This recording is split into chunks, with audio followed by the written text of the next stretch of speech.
Assalamualaikum warahmatullahi wabarakatuh.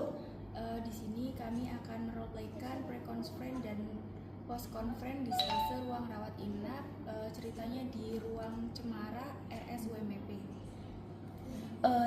Saya Indah Fatmawati sebagai koordinator. Saya Berlian Citraniarji sebagai perawat pelaksana 1. Saya Wahyu Melinda sebagai perawat pelaksana 2. Sebelumnya Assalamualaikum warahmatullahi wabarakatuh. Waalaikumsalam warahmatullahi wabarakatuh. Baik, selamat pagi semuanya. Pagi Ibu. Terima kasih telah hadir pada kegiatan pre-conference pada pagi hari ini. Sebelum kita mulai, mari kita bersama-sama membaca basmalah. Bismillahirrahmanirrahim. Baik, hari ini kita akan membahas rencana asuhan keperawatan terhadap pasien-pasien yang berada dalam pengelolaan masing-masing perawat pelaksana. Ini terdapat 3 pasien dengan kondisi keperawatan berbeda dan tingkat ketergantungan moderat ya. Saya sendiri mengelola Tuan Andi di ruang Alfa, di ruang Alfa 1 ya, dengan diagnosa CHF. Kemudian ini dengan Dokter Hadi. Untuk pasien 2 ada Nyonya Rina di ruang Alfa 2 dengan diagnosa asma bronkial, ditangani oleh Dokter Sinta. Saya serahkan kepada Bu Berlian. Dan ada pasien Tuan Bagas di ruang Alfa 3 pasca fraktur femur operasi ORIF hari kedua, ditangani oleh Dokter Aditya. Saya serahkan kepada Ibu Meli ya. Silahkan kepada Bu Berlian untuk memaparkan rencana asuhan keperawatannya. Baik, terima kasih Ibu atas kesempatannya. Jadi, saya mengelola pasien atas nama Nyonya Rina, usia 45 tahun. Untuk nomor rekam medisnya itu 009284 dengan diagnosa medis asma bronkial eksaserbasi akut. Jadi untuk diagnosa keperawatan utamanya yang muncul itu ada ini Ibu. Yang pertama itu ketidakefektifan bersihan jalan nafas berhubungan dengan peningkatan sekresi. Untuk intervensinya sendiri yang direncanakan itu ada observasi pola nafas dan frekuensi nafas, lalu ada auskultasi bunyi nafas, terus ada pemberian posisi semi fowler, terus ada pemberian teknik batuk efektif, dan ada kolaborasi dengan dokter untuk nebulisasi salbutamol 2,5 mg tiap 8 jam Ibu. Lalu untuk diagnosa keperawatan yang kedua itu ada ansietas berhubungan dengan kondisi sesak nafas. Ini untuk intervensinya sendiri yaitu yang pertama itu kaji tingkat kecemasan dengan skala HERS ringan. Lalu ada ini Ibu, memberikan dukungan verbal dan sentuhan terapeutik. Lalu ada ini mengajarkan teknik relaksasi napas dalam. Lalu ada kita melibatkan keluarga dalam dukungan emosionalnya, begitu Ibu. Demikian dari saya Bu, terima kasih banyak. Baik, terima kasih untuk Bu Berlian ya, intervensinya sudah tepat. Untuk ansietas nanti juga bisa dicatat apakah ada perubahan setelah diberikan teknik relaksasi atau tidak. Kemudian jangan lupa hasil auskultasi dicatat dengan detail ya Bu. Kemudian silakan untuk Ibu perawat Meli bisa memulai. Baik Ibu, terima kasih untuk kesempatannya. Jadi di sini saya mengelola pasien Tuan Bagas usia 37 tahun dengan nomor rekam medik 008111 pasca ORIF femur kanan hari kedua. Untuk diagnosa utamanya yaitu nyeri akut berhubungan dengan agen pencedera fisik yaitu operasi. Untuk intervensinya yang akan saya lakukan yaitu kaji nyeri menggunakan skala FAS. Terus berikan posisi nyaman dengan bantal di bawah lutut, lalu ajarkan distraksi sederhana seperti teknik visualisasi dan kolaborasi pemberian injeksi ketorolak 30 mg IV tiap 8 jam. Lalu untuk diagnosa yang kedua yaitu resiko infeksi berhubungan dengan insisi post operasi. Untuk intervensinya yaitu observasi tanda infeksi itu kemerahan, plus dan demam, lalu ganti balut steril setiap hari.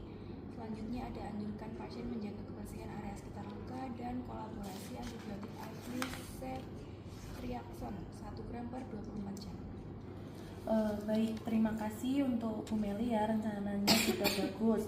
Untuk nyeri nanti bisa ditambahkan dengan evaluasi skala nyeri pos tindakan ya Bu.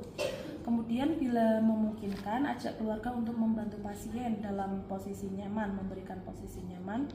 Kemudian untuk resiko infeksi pastikan pencatatan suhu dan tanda-tanda vital dilakukan secara rutin ya Bu. Baik, terima kasih kepada rekan-rekan perawat yang sudah melakukan pre-conference pada pagi hari ini. Rencana asuhan keperawatan hari ini sudah tersampaikan dengan baik. Semoga pelaksanaan nanti berjalan lancar dan sesuai standar ya Bu.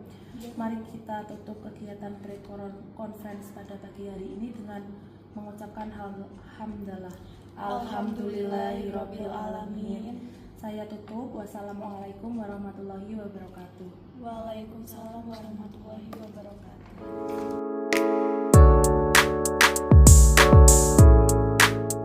Assalamualaikum warahmatullahi wabarakatuh. Kami akan meroleplaykan post conference dari Ruang Cemara RSI UMPP. Sebelumnya perkenalkan, saya Fadi Aryani sebagai perawat koordinator. Saya Niken Trisnawati sebagai perawat pelaksana 1. Saya Umi Hani sebagai perawat pelaksana 2. Assalamualaikum warahmatullahi wabarakatuh. Waalaikumsalam warahmatullahi wabarakatuh.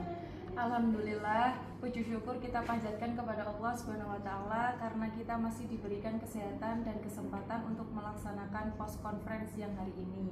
Sebelum kita mulai laporan hasil pelaksanaan asuhan keperawatan pada masing-masing pasien, marilah kita awali dengan membaca basmalah. Bismillahirrahmanirrahim.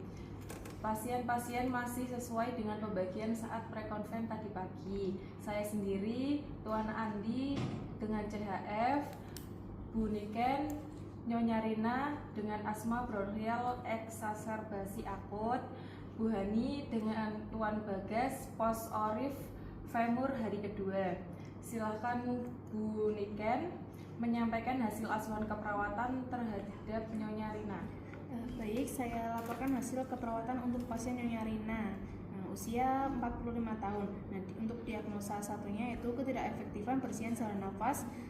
Telah dilakukan observasi frekuensi napas 28 kali per menit, auskultasi ronki halus bilateral dan juga nebulisasi salbutamol telah diberikan pada pukul 9 tadi. Lalu pasien juga tampak lebih nyaman, frekuensi napasnya juga turun menjadi 22 kali per menit setelah 1 jam, dan sekarang pasien mampu melakukan teknik batuk efektif setelah diberikan edukasi. Nah, untuk masalahnya itu dalam pemantauan. Nah, untuk diagnosa yang kedua yaitu ansietas. Nah, di sini telah diberikan edukasi dan juga teknik relaksasi napas dalam. Lalu keluarga juga dilibatkan agar pasien itu tampak lebih tenang dan juga kooperatif saat sesi edukasi siang ini. Lalu untuk skor HARS yaitu menurun dari 19 menjadi 12 yaitu ansietas ringan.